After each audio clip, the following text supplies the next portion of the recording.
तालिबानियों को सिर्फ कुरान पढ़ना और खाइयों में छिपकर लड़ना आता था। वो मीटिंग भी जमीन पर बैठकर करते थे। अफगानिस्तान आकर लादेन राजा के महल में रुका, लेकिन अमेरिका के डर से उसे तोरा बोरा की पहाड़ियों में छिपना पड़ा। लादेन की वाइफ खादीजा शरीफ उसे डिच करके सऊदी अरब चली गई। तब से लादेन यूएसए को अपना दुश्मन मान बैठा। अफगानिस्तान की आर्मी में ज्यादातर घोस्ट सोल्जर्स थे, जो हकीकत में थे ही नहीं। अमेरिका ने बहुत ही बचकाना ऑपरेशन चलाया और अफगानिस्तान के खेतों पर एयर स्ट्राइक कर दी। बुश, ओबामा, ट्रंप, बाइडेन, सबको पता था कि अफगानिस्तान को कोई नहीं जीत सकता।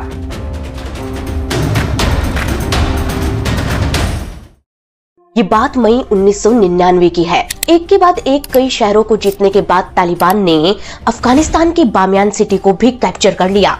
उनके डर से बामियान के लोग शहर छोड़कर भाग गए और जो बचे उन्हें तालिबान ने बंदी बना लिया। बामियान फेमस था दुनिया के सबसे बड़े बुद्धा स्टैचू के लिए। ये स्टैचू 6th सेंचुरी में बने थे।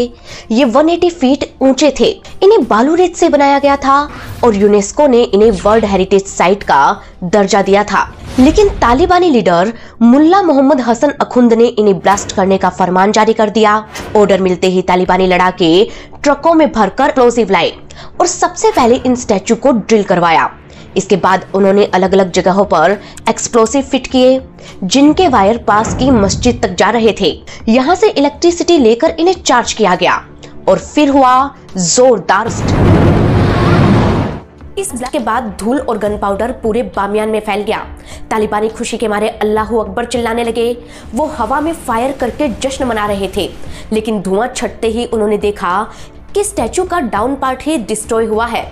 इसका अपर पार्ट तो वैसे का वैसा ही था, जिसे देख तालिबानी परेशान हो गए। उधर इंटरनेशनल लेवल पर उनकी इस हरकत को खूब क्रिटिसाइज किया गया, फिर भी वो रुके नहीं। बीबीसी की रिपोर्ट के मुताबिक तालिबान ने इस काम के लिए बामियान के लोगों को फोर्स किया था। बामियान में ज्यादातर लोग शिया थे, इसलिए तालिबान उन्हें अपना दुश्मन मानता था। वैसे तो उसके आने से पहले ही शहर खाली हो चुका था, लेकिन जो 25 लोग यहाँ बचे उन्हें कैद करके तालिबानियों ने उनसे स्टैचूज में डायनामाइट फिट करवाए। ये स्टैचू इतने बड़े थे कि फिट करने में ही 3 दिन लग गए, लेकिन जब ब्लास्ट के बाद भी उन्हें डिस्ट्रॉय नहीं किया जा सका, तब तालिबानियों ने और डायनामाइट्स मंगवाए। मिर्जा हुसैन उन लोगों में थे जिनसे तालिबान ने फोर्सफुली ये काम करवाया। उन्होंने अपने एक इंटरव्यू में बताया कि पहले तालिबान ने स्टैचू पर टैंक और गोलियों से अटैक किया, लेकिन वो नाकाम रहे और तब उन्होंने एक्सप्लोसिव प्लांट किया। हम लोग कैदी थे और तालिबान कभी भी हमारा मर्डर कर सकता था। हमने कई दिन लगाकर ब्लॉक किए, लेकिन जब स्टैचू डिस्ट्रॉय नहीं हुए तो तालिबान और डायनामाइट लाया, जो साबुन और आटे की लोई जैसे दिख रहे थे। इसके बाद स्टैचू को ड्रिल करके हम उनमें डायनामाइट फिट करते और रोजाना 2-3 करते, ताकि पूरे स्टैचू को डिस्ट्रॉय किया जा सके। तालिबान हमसे बर्फीली हवाओं के बीच रोजाना काम करवाता। खाने के लिए हमें रोटी और थोड़े से चावल दिए जाते और ओढ़ने के लिए सिर्फ एक कंबल मिलता।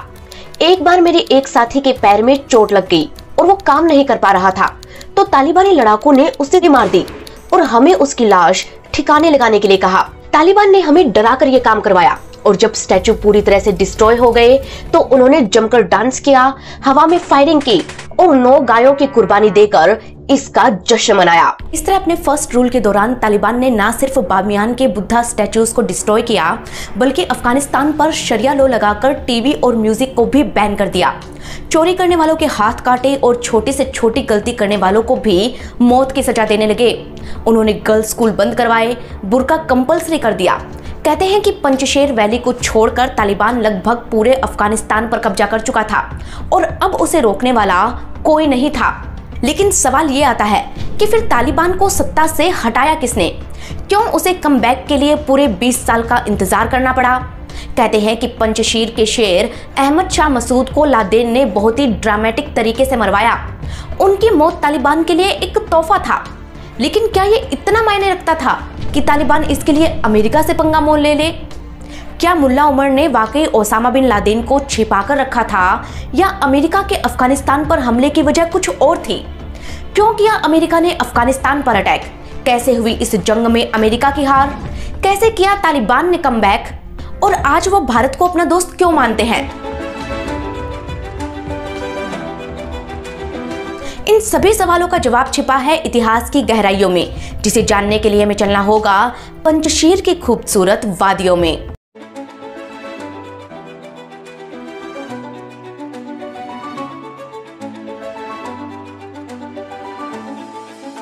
देश की राजधानी दिल्ली से करीब 1000 किलोमीटर दूर अफगानिस्तान की कैपिटल सिटी काबुल के नॉर्थ ईस्ट में बसा है पंजशीर। पंजशीर को दारा-ए-पंजशीर भी कहते हैं, जिसका मतलब होता है 5 शेरों की घाटी। ये हिंदू कुश माउंटेन रेंज और पंजशीर रिवर से घिरा एक बेहद खूबसूरत इलाका है, जहां 1 लाख से भी ज्यादा लोग रहते हैं। 1998 की बात है। तालिबान अफगानिस्तान के 90% एरिया को ऑक्यूपाई कर चुका था, लेकिन पंजशीर के लीडर अहमद शाह मसूद को वो अब भी नहीं हरा पाया था। मसूद कई देशों की हेल्प से तालिबान के खिलाफ फाइट कर रहे थे। इधर तालिबान के पास रूल करने तक का तरीका नहीं था। मुल्ला ज़ईफ अपनी book my life with the Taliban में लिखते हैं, तालिबान के बहुत से लोग सिर्फ कुरान पढ़ना और खाइयों में रहकर लड़ना जानते थे। वो बड़ी मुश्किल से सिग्नेचर कर पाते थे। मिनिस्टर्स मीटिंग भी जमीन पर बैठकर लेते थे और कार के बजाय पैदल घूमते थे। तालिबान ने फोटो क्लिक करवाने, चेस खेलने, यहाँ तक कि अफगानिस्तान के नेशनल गेम बुजकशी को भी बैन कर दिया था। कहते हैं कि उस वक्त तालिबान के काम में पाकिस्तान का बड़ा इंटरफेरेंस था, जिसका सबसे बड़ा प्रूफ था कंधार हाई। 24 दिसंबर 1999 इंडियन एयरलाइंस का एक प्लेन IC-814 काठमांडू से दिल्ली आ रहा था। इस प्लेन में 191 लोग सवार थे, जिसे पाकिस्तान के आतंक कर लिया। लेकिन पाकिस्तान की इमेज खराब ना हो, इसलिए ये लोग प्लेन को अफगानिस्तान ले गए, जहां कंधार में प्लेन पूरे 8 दिनों तक खड़ा रहा। और 31 दिसंबर को जब इंडियन गवर्नमेंट और टेस्ट के बीच फाइनल निगोशिएशन हुआ, तब जाकर बंधकों को रिहा किया गया। इस इंसिडेंट से दुनिया में मैसेज गया कि अफगानिस्तान आतंकियों का अड्डा बन चुका है। और ये सच भी था, क्योंकि खुद ओसामा बिन लादेन यहीं छिपा बैठा था। कहते हैं कि लादेन और मुल्ला उमर एक दूसरे को पहले से जानते थे। दोनों ने मिलकर USSR के खिलाफ बैटल लड़ा था। हालांकि बाद में लादेन सूडान चला गया और वहां से अपने ऑर्गेनाइजेशन को ऑपरेट करने लगा, जिसका नाम था अल-कायदा। अल-कायदा हर वेस्टर्न कंट्री को अपना दुश्मन मानता था, इसलिए अमेरिका की नजर उसके ऑपरेशंस पर थी। 1994 में अमेरिका ने सऊदी अरब से कहकर लादेन की सिटीजनशिप खत्म करा दी। इस वजह से उसे सूडान शिफ्ट होना पड़ा, लेकिन अमेरिका के प्रेशर में सूडान ने भी उसे निकाल दिया। ऐसे में अफगानिस्तान जाने के अलावा उसके पास और कोई चारा नहीं बचा। लादेन के बेटे उमर बिन लादेन ने अपनी book growing up Bin Laden में बताया कि अफगानिस्तान जाते वक्त हमारा प्लेन सऊदी अरब के ऊपर से उड़ रहा था। तब मेरे पिता ओसामा बिन लादेन के माथे पर डर के मारे पसीना आ गया कि कहीं कोई रॉकेट हमारे प्लेन को मार न गिराए, लेकिन हम बच गए और अफगानिस्तान में हमने जलालाबाद में लैंड किया। उमर ने खुद लिखा कि उन्हें मुल्ला उमर ने इन्वाइट नहीं किया, बल्कि वो तो उन्हें रिसीव करने भी नहीं आए। उनका वेलकम किया था गुलबुद्दीन हिकमतयार के लोगों ने, जो उन्हें अफगान बादशाह जाहिर शाह के पैलेस में ले गए। लेकिन अमेरिका के डर से कुछ दिनों बाद ही उन्हें तोरा बोरा की पहाड़ियों में शिफ्ट होना पड़ा, जहां लादेन की पर्सनल लाइफ में डिस्टर्बेंस आने लगे। हिस्ट्री चैनल की एक डॉक्यूमेंट्री रोड टू 9/11 के मुताबिक लादेन की वाइफ खादीजा शरीफ यहाँ नहीं रहना चाहती थी। खादीजा एजुकेटेड थी, वो लेक्चरर थी, और तोरा बोरा की पहाड़ियां जहां लाइट तक नहीं थी, वहां सरवाइव करना उनके लिए आसान नहीं था। इसलिए अपने बेटे को लेकर वो सऊदी अरब चली गईं, जिसके बाद लादेन अकेला पड़ गया।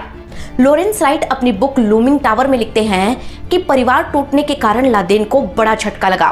उसने इसका जिम्मेदार अमेरिका को माना। उसने 12 पेज का एक डिक्लेरेशन पेपर निकाला और अमेरिका के खिलाफ जंग का ऐलान कर दिया।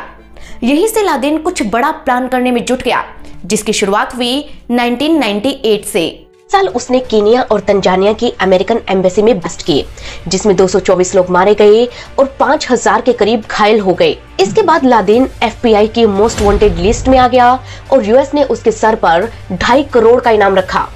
बदला लेने के लिए US ने ईस्ट अफगानिस्तान पर 75 क्रूज मिसाइल दागे, लेकिन 1 घंटे पहले ही ओसामा वहां से भाग गया। इस वजह से उसकी जान बच गई और फिर उसने प्लान किया वर्ल्ड हिस्ट्री का सबसे बड़ा अटैक 9/11। कहते हैं कि जब अहमद शाह मसूद ने यूरोप टूर पर अमेरिका को वार्न किया कि लादेन केन्या और तंजानिया के से भी बड़ा अटैक प्लान कर रहा है, लेकिन अमेरिकन एजेंसीज ने किसी भी वार्निंग पर ध्यान नहीं दिया। हालांकि अमेरिका का साथ देने से मसूद लादेन के रडार पर जरूर आ गए और उसने बहुत ही फिल्मी स्टाइल में उनका करवा दिया, वो भी 9/11 से ठीक 2 दिन पहले। हुआ यूं कि 9 सितंबर 2001 को 2 अरेबियन जर्नलिस्ट अहमद शाह मसूद का इंटरव्यू लेने आए। इनमें से एक का नाम था अब्दे सत्तार दहमाने और दूसरे का नाम था बोआरी अल कुएर। इन्होंने खुद को बेल्जियम का सिटीजन बताया। पश्तून लीडर अब्दुल रसूल सयाफ के कहने पर मसूद इन्हें इंटरव्यू देने के लिए तैयार हुए थे। इंटरव्यू लेने के लिए ये दोनों काबुल पहुंचे, जहां से इन्हें पंजशीर ले जाया गया। पंजशीर में ये कुछ दिन सयाफ के पास ही ठहरे और फिर इन्हें मसूद के घर ले जाया गया। कहते हैं कि इस इंटरव्यू से पहले अहमद शाह मसूद अपने पुराने दोस्त मसूद खलीली को बुलाते हैं। खलीली इंडिया में अफगानिस्तान के एम्बेसडर हुआ करते थे। उन्होंने ही स्कॉटलैंड यार्ड को बताया कि दोनों रिपोर्टर 2 हफ्तों से मसूद का इंतजार कर रहे थे। मसूद ने खलीली से कहा कि इंटरव्यू में सिर्फ 5-10 मिनट लगेंगे, आप मेरे साथ चलिए। वहां जाकर खलीली ने दोनों से पूछा कि वो किस न्यूज़पेपर के लिए काम करते हैं। उन्होंने बताया कि वो यूरोप के इस्लामिक सेंटर से हैं। ये सुनते ही खलीली समझ गए कि वो जर्नलिस्ट नहीं थे, लेकिन मसूद फटाफट इंटरव्यू खत्म करना चाहते थे, इसलिए उन्होंने खलीली की बात नहीं सुनी। इतने में ही दोनों ने कैमरा रोल किया और इंटरव्यू स्टार्ट कर दिया।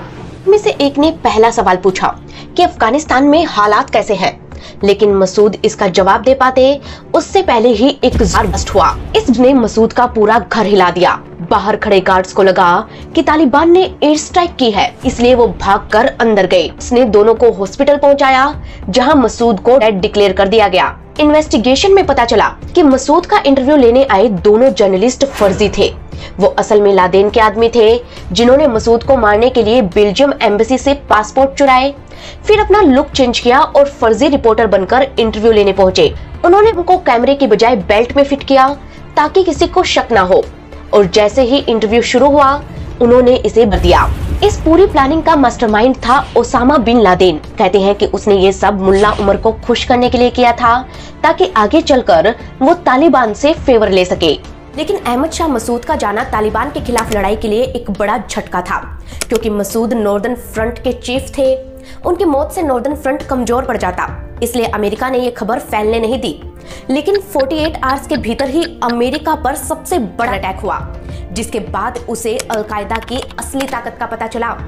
हुआ यूं कि 11 सितंबर 2001 को अलकायदा के टेररिस्ट ने 4 अमेरिकन प्लेन चेक कर लिए। ये इन्हें अमेरिका की इंपॉर्टेंट बिल्डिंग्स पर क्रैश करवाना चाहते थे, लेकिन इनमें से एक पेंटागन में क्रैश हो गया, दूसरा एक फार्म में जा गिरा, लेकिन बाकी बचे 2 प्लेन वर्ल्ड ट्रेड सेंटर या कहें कि ट्विन टावर से टकरा गए और देखते ही देखते दोनों टावर कोलैप्स हो गए। इसमें 3000 लोगों की जान चली गई और अमेरिका की इमेज पर भी बट्टा लग गया। हड़बड़ी में अमेरिकन एजेंसीज एक्टिवेट हुई और पता चला कि 19 सऊदी, 2 यूएई और एक इजिप्ट और लेबनान के टेररिस्ट ने मिलकर इस अटैक को अंजाम दिया है। लेकिन इसका मास्टरमाइंड था ओसामा बिन लादेन, जो उन दिनों अफगानिस्तान में छिपा बैठा था। इसलिए अमेरिका ने तालिबान से बात की और उनसे लादेन को हैंडओवर करने के लिए कहा। तब मुल्ला उमर खुद लादेन से मिलने पहुंचे और उसे अफगानिस्तान छोड़ने के लिए कहा। लादेन के बेटे उमर ने राइटर बेटी डैम को बताया कि मुल्ला उमर मेरे पिता से भी लंबे थे। जब वो मिलने आए तो जमीन की बजाय एक कुर्सी पर बैठे और मेरे पिता से साफ लफ्जों में कहा कि चीजें काम नहीं कर रही हैं, आपको यहाँ से जाना होगा। मुल्ला ने लादेन को समझाया कि यूएस ड्रग्स और विमेन राइट्स को पहले ही बड़ा इशू बना चुका है, ऐसे में उसका हैंडओवर मुसीबत बढ़ा सकता है। इस्लाम के कायदे के मुताबिक मेहमान बनकर आए शख्स को मुल्ला निकाल नहीं सकते थे, इसलिए उन्होंने लादेन से खुद चले जाने की रिक्वेस्ट की। हालांकि लादेन इसके लिए तैयार नहीं हुआ। इधर यूएस ने तालिबान पर प्रेशर बनाना शुरू कर दिया। अब इन दोनों के बीच फंसे मुल्ला उमर ने यूएस से इस अटैक में अलकायदा के शामिल होने का प्रूफ मांग लिया, जिससे गुस्साए अमेरिका ने तालिबान के खिलाफ वॉर ऑन टेररिज्म छेड़ दिया। 7 अक्टूबर को ही अमेरिका ने कनाडा, ब्रिटेन, ऑस्ट्रेलिया जैसे अपने नेटो एलाइज के साथ मिलकर अफगानिस्तान पर अटैक शुरू कर दिए और इस ऑपरेशन को नाम दिया ऑपरेशन एंड्यूरिंग फ्रीडम। शुरू में अमेरिका ने तोरा बोरा हिल्स और मुल्ला उमर के ठिकानों पर एयर स्ट्राइक की। अटैक में तो अमेरिका का ड्रोन मुल्ला उमर के काफी नजदीक पहुंच गया था। क्रिस फुड ने द अटलांटिक मैगजीन को एक इंटरव्यू में बताया कि जब यूएसए का ड्रोन मुल्ला के ठिकाने पर पहुंचा तो वहां से 3 लैंड क्रूजर्स निकली, जिसमें तालिबानी लड़ाके भरे हुए थे। इनमें से किसी में भी मुल्ला हो सकता था, लेकिन ड्रोन अटैक कब हो इसे लेकर 2 CIA ऑफिसर्स में बहस छिड़ गई। इतने में ही ये गाड़ियां भीड़ में जा घुसी और किस्मत से मुल्ला बच निकला। इससे खफा अमेरिका ने एयर स्ट्राइक स्टॉप कर दी और सीधे मिलिट्री को अफगानिस्तान में उतारा। अमेरिका की डेल्टा फोर्स और नेवी सील्स के साथ ब्रिटेन की SAS यानी कि स्पेशल एयर सर्विस ने अफगानिस्तान में एंट्री की, जिसकी खबर मिलते ही मुल्ला और लादेन भाग निकले। 7 नवंबर को इस फोर्स ने तालिबान के गढ़ कहे जाने वाले मज़ार शरीफ सिटी को कैप्चर कर लिया और 4 दिन बाद यानी कि 13 नवंबर को अफगानिस्तान से तालिबान को उखाड़ फेंका। 5 दिसंबर 2001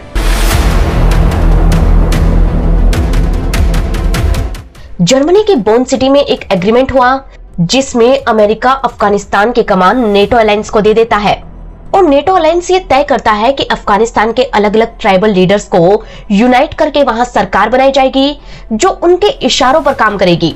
यानी कुल मिला के अमेरिका भी वही करने जा रहा था जो एक वक्त पर USSR ने किया था। दिसंबर 2001 में उसने नई सरकार बना भी दी, जिसके प्रेसिडेंट बने हामिद करजई। अमेरिका को लगा कि अब अफगानिस्तान उसके कंट्रोल में है, क्योंकि मुल्ला उमर और लादेन दोनों भाग गए थे। लेकिन तालिबान को जिंदा रखने के लिए मुल्ला ने सहारा लिया ऑडियो टेप्स का। कहते हैं कि वो अपने ब्रेन वॉश करने वाले स्पीच रिकॉर्ड कर देता, जिसे उसके लड़ाके गांव-गांव में पहुंचाते।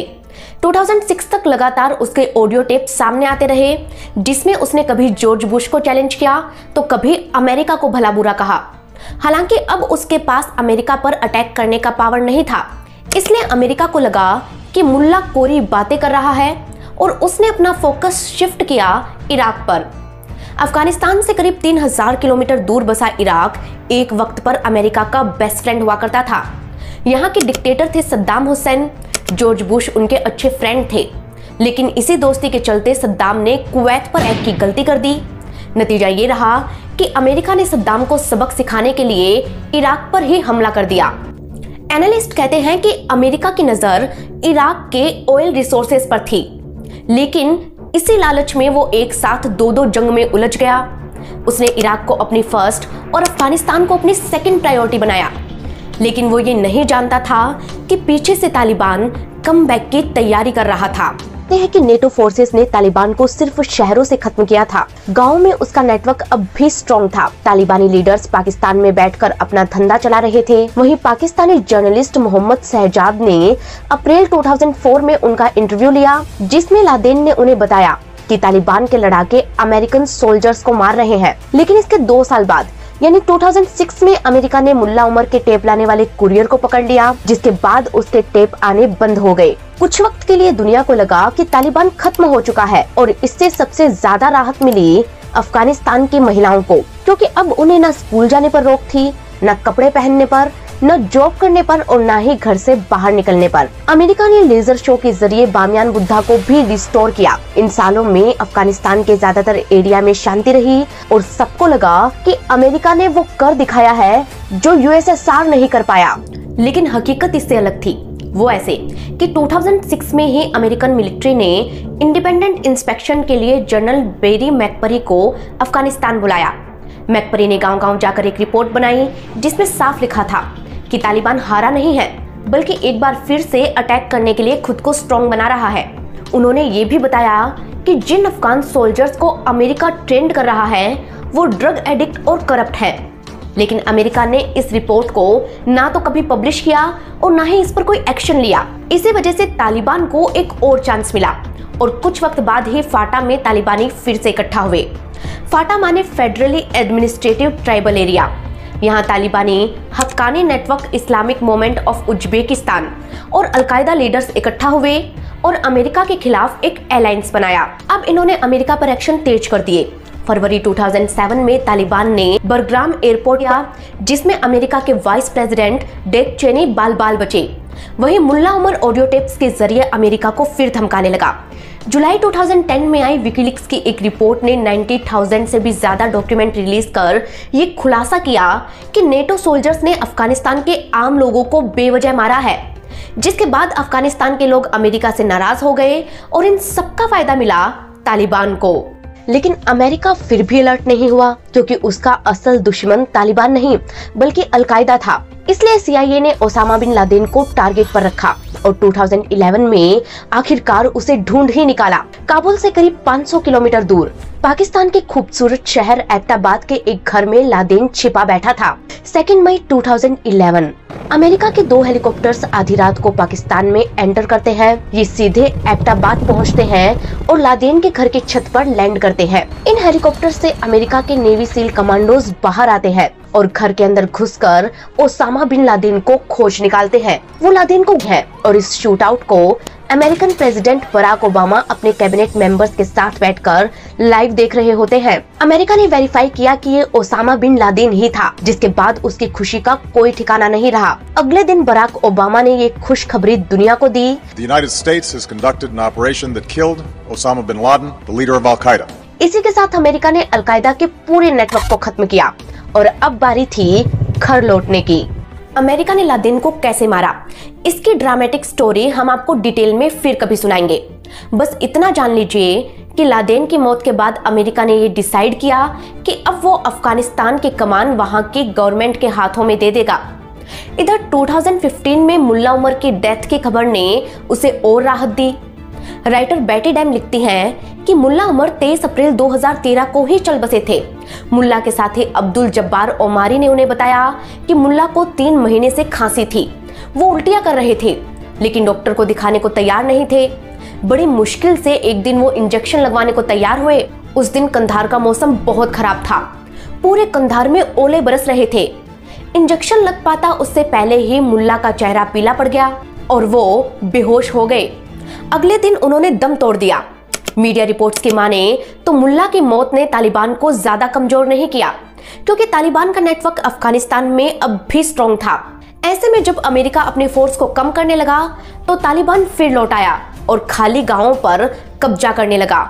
हालांकि उसे रोकने के लिए अमेरिका ने अफगान सोल्जर्स को तैनात किया था, लेकिन सरप्राइजिंगली अफगान आर्मी तालिबान को रोकने में फेल हो रही थी। हालांकि अब नेटो अलायंस को इस बात से कोई मतलब नहीं रहा, क्योंकि वो खुद अफगानिस्तान से थक चुके थे। कनाडा ने तो जुलाई 2011 में ही अपनी आर्मी को रिकॉल करना शुरू कर दिया था। वहीं दूसरी कंट्रीज, यहाँ तक कि अमेरिका के लोग भी अपने देश के रिसोर्सेज अफगानिस्तान में नहीं खपाना चाहते थे, इसीलिए वो प्रोटेस्ट करने लगे, जिसके बाद अमेरिका ने शुरू किया ऑपरेशन आयरन टेम्पेस्ट। इस ऑपरेशन के जरिए उसने तालिबान की इकोनॉमी को डिस्ट्रॉय करने का प्लान बनाया। अफीम के खेतों पर एयर स्ट्राइक करनी शुरू कर दी। दोस्तों, अफगानिस्तान का हब है, यहाँ लार्ज स्केल पर अफीम है, जिसे विदेशों में बेचकर तालिबान 15 अरब रुपए हर साल कमा रहा था। अमेरिका को लगा कि इलेक्शन खत्म करके वो तालिबान के धंधे को चौपट कर देगा, इसीलिए उसने अफीम के खेतों पर ड्रोन अटैक करवाए, लेकिन इससे खेतों को कोई बड़ा नुकसान नहीं हुआ और अमेरिका का ये ऑपरेशन भी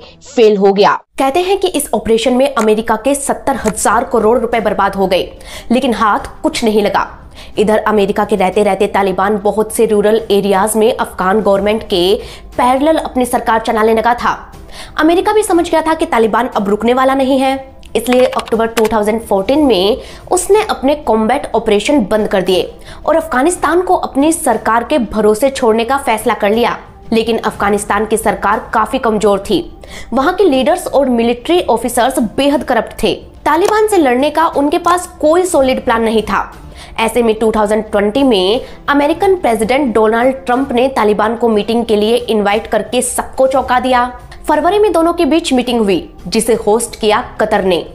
कहते हैं कि इस मीटिंग में तालिबान और अमेरिका के बीच एक एग्रीमेंट साइन हुआ, जिसकी कई बातों को सीक्रेट रखा गया। इससे परेशान होकर अफगानिस्तान के प्रेसिडेंट अशरफ गनी ने अमेरिका पर तालिबान से सेटिंग करने के एलिगेशन लगाए। उन्होंने ये तक कह दिया कि अमेरिका और तालिबान मिलकर उनके खिलाफ प्लानिंग कर रहे हैं, जिससे उन्हें नुकसान हो सकता है। लेकिन सच तो ये था कि अमेरिका को अफगानिस्तान में कोई इंटरेस्ट नहीं था, उसका असल दुश्मन अलकायदा था। इसलिए इस एग्रीमेंट में भी उसने अलकायदा के लिए सारे रास्ते बंद करवा दिए। हालांकि ट्रंप अफगानिस्तान को सिक्योर कर पाते उससे पहले ही अमेरिका में इलेक्शन हुए और नए प्रेसिडेंट बने जो बाइडेन जल्द से जल्द अपनी आर्मी को अफगानिस्तान से हटाना चाहते थे। इसलिए उन्होंने 1 अप्रैल 2021 में ये ऐलान किया कि 11 सितंबर 2021 को जब हम नई 20th एनिवर्सरी मना रहे होंगे, उससे पहले ही अमेरिका की सेना और नेटो फोर्सेस अफगानिस्तान से वापस वापस आ चुकी होंगी। कहते हैं कि जब जो बाइडेन से पूछा गया कि इसके बाद अफगानिस्तान का क्या होगा, तो वो बोले कि ये सोचना उनकी जिम्मेदारी नहीं है। इसके बाद अमेरिका ने तालिबान पर एयर स्ट्राइक बंद कर दी और अपनी आर्मी को तेजी से विड्रॉ करना शुरू किया। एयर स्ट्राइक बंद होते ही तालिबान खुलकर सामने आया। सबसे पहले उसने अफगान एयरफोर्स पर किया। तालिबान को पता था कि अफगानिस्तान के एयरफोर्स के पास अपना टेक्निकल सपोर्ट नहीं है, इसलिए उसने चुन चुन कर एयरफोर्स पायलट मारे ताकि एयर अटैक का खतरा ही खत्म हो जाए। एयरफोर्स की ताकत को खत्म करने के बाद वो शहरों की तरफ बढ़ा। गांवों को तो वो पहले ही कैप्चर कर चुका था, लेकिन सवाल ये आता है कि उस वक्त अफगान आर्मी क्या कर रही थी? आर्मी ने तालिबान को रोका क्यों नहीं?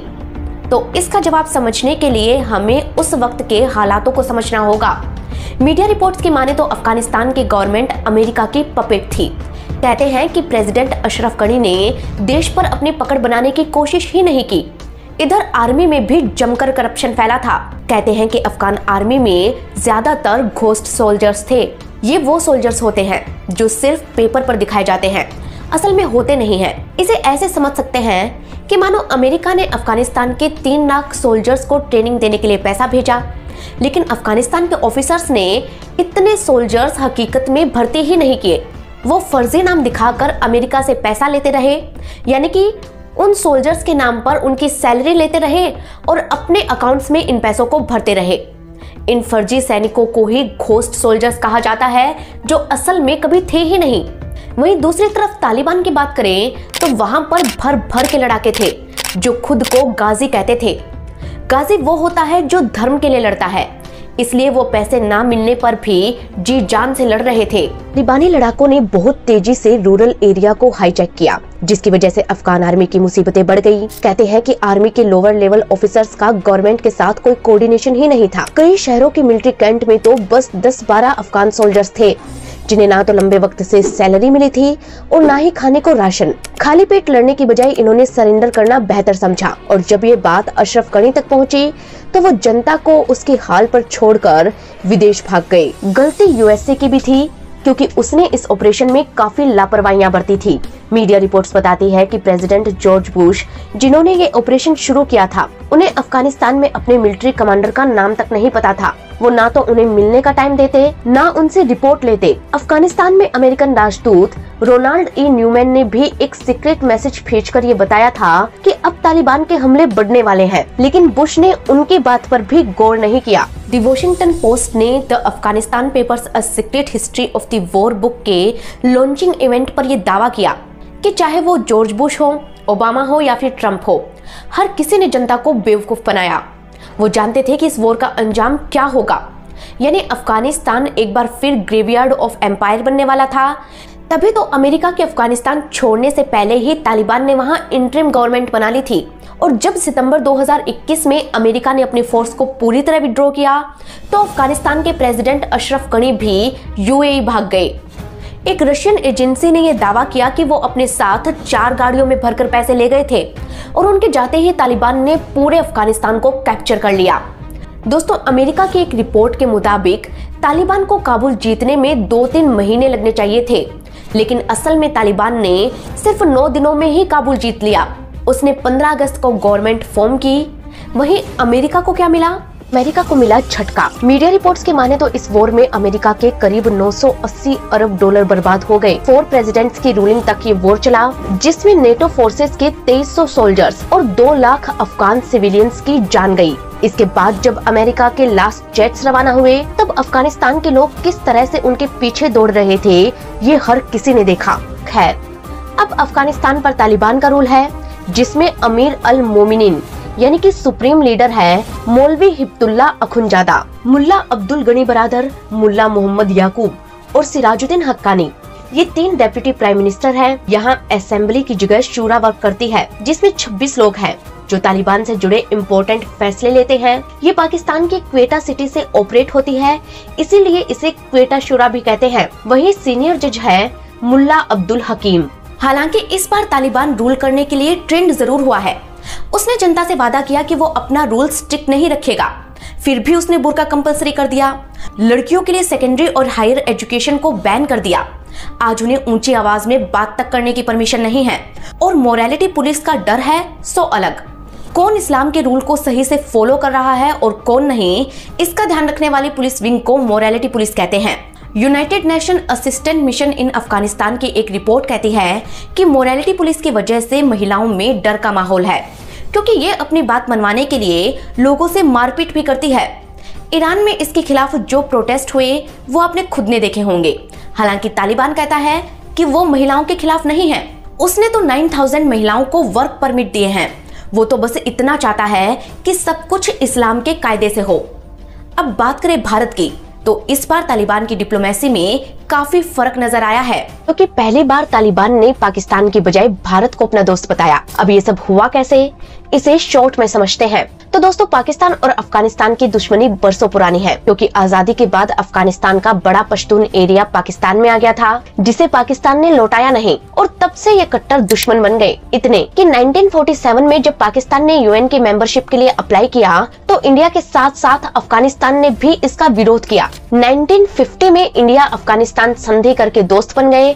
हालांकि तालिबान को सपोर्ट करके पाकिस्तान ने उन्हें अपने पाले में तो कर लिया, लेकिन 2014 में पाकिस्तान में ही तहरीके तालिबान पैदा हो गया। तहरीके तालिबान पाकिस्तान का एक टेरर ग्रुप है, जिसने पाकिस्तान के कुछ एरिया पर अपना कंट्रोल स्टैब्लिश कर लिया था। कहते हैं कि इसके लड़ाके जब चाहते हैं जब पाकिस्तान में अटैक करके अफगानिस्तान भाग जाते हैं। इसी वजह से 2024 में क्रिसमस की रात पाकिस्तान की एयरफोर्स ने अफगानिस्तान पर बमबारी कर दी। बदला लेने के लिए 28 दिसंबर को अफगानिस्तान ने भी पाकिस्तान पर एयर स्ट्राइक किया, जिसके बाद से दोनों के रिलेशन लगातार बिगड़ते गए। वहीं बात करें भारत की, तो अफगानिस्तान के लोग भारत से बहुत प्यार करते हैं। अक्षय कुमार, शाहरुख खान, सलमान खान और कैटरीना कैफ जैसे स्टार वहां काफी फेमस है। खुदा गवाह और एक था टाइगर जैसी फिल्मों की शूटिंग भी अफगानिस्तान में हुई है। अफगानिस्तान जाने वाले इंडियन व्लॉगर्स का खूब वेलकम होता है, उन्हें फ्री में खाना खिलाया जाता है। वहीं अफगानिस्तान की क्रिकेट टीम को भी इंडिया ही सपोर्ट कर रहा है। यही वजह है कि तालिबानी गवर्नमेंट कई बार इंडिया की तारीफ कर चुकी है। इंडिया और अफगानिस्तान पुराने ट्रेड पार्टनर्स हैं। अफगानिस्तान का सबसे बड़ा डैम, नई पार्लियामेंट बिल्डिंग, एम्स जितना बड़ा चाइल्ड केयर हॉस्पिटल और कई सारी सड़कें, स्टेशन, स्कूल इंडिया ने ही बनवाए हैं। कहते हैं कि जब तालिबान ने अफगानिस्तान को कैप्चर किया तो लोगों के भूखों मरने की नौबत आ गई थी। ऐसे में 50,000 मीट्रिक टन गेहूं भेजकर अफगानियों की हेल्प भारत ने की। तभी तो एक सर्वे में पता चला कि 70% अफगानी भारत को अपना बेस्ट फ्रेंड मानते हैं, और यही वजह है कि अब तालिबान ने भी खुद को कश्मीर मसले से दूर कर लिया है। खैर दोस्तों, ये थी अफगानिस्तान की पूरी कहानी। अफगानिस्तान की स्टोरी का ये 3rd पार्ट था। इसके 1st और 2nd पार्ट भी हम बना चुके हैं, जिन्हें आप जरूर देखें और कमेंट सेक्शन में ये बताना ना भूलें कि ये आपको कैसी लगी। इस स्टोरी को हमने आपके पोल्स के रिजल्ट्स के हिसाब से बनाया था। तो अब अगली रिपोर्ट को अगर आप अपनी पसंद से देखना चाहते हैं तो वोट करना बिल्कुल ना भूलें। जाने से पहले आप मुझे FB और इंस्टा पर भी फॉलो कर लेना, क्योंकि अब हम मिलेंगे आपको नई कहानी के साथ। तब तक के लिए धन्यवाद।